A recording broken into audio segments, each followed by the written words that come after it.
how does it differ from DNA? Okay, DNA, that's a very good question. DNA is just an abbreviation for a much longer name, deoxyribonucleic acid. That's what DNA stands for. Now, deoxy, see, that's a Latin root. If you trace its meaning, it means God. So deoxyribo. In the Semitic languages, ribo is the same as rabbi. Or in the Arabic, we say Rab. It means the master, the Lord. So here we have deoxyribo, God, Lord, and master, nucleic acid. Nucleic means at the center, and acid is like chemical fire. So deoxyribonucleic acid, DNA. What does it mean? God, Lord and master, the fire at the center of my being. So what does the Bible say about it? It says, in the beginning was the Word. And the Word was what? The Word was God. And the Word was with God. Then it says, after many days, the Word became flesh and dwelt among men. Well, see, that's DNA. So now, the DNA basically is the God molecule that actually is the blueprint for how to make a human being.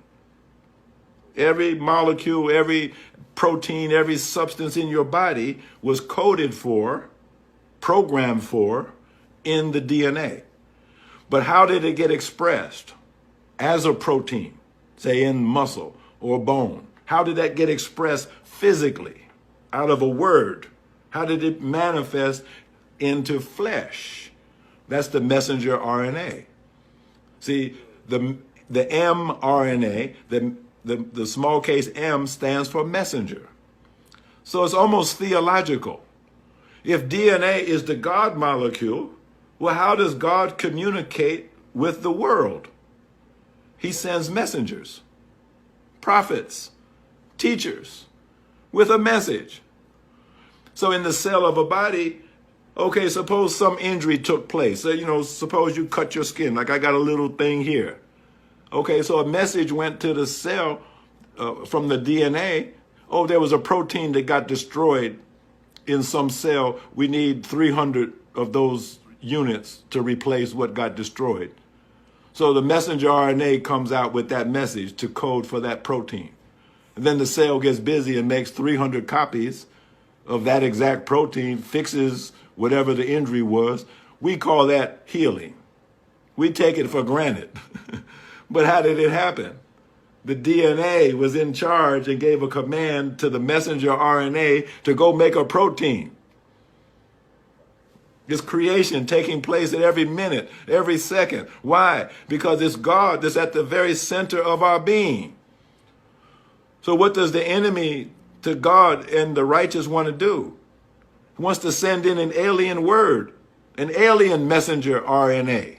Not the word of God coming from the divine, but coming from the outside, literally coming from Bill Gates. So what kind of message does Bill Gates want to send into your cells?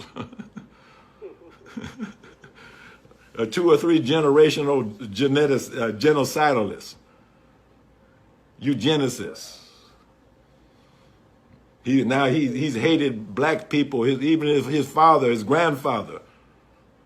They all believed in eugenics, population reduction, but they didn't have the means to carry it out. And so now here's little Billy. He's got the means in his hands to actually carry out the depopulation agenda of his father and his grandfather.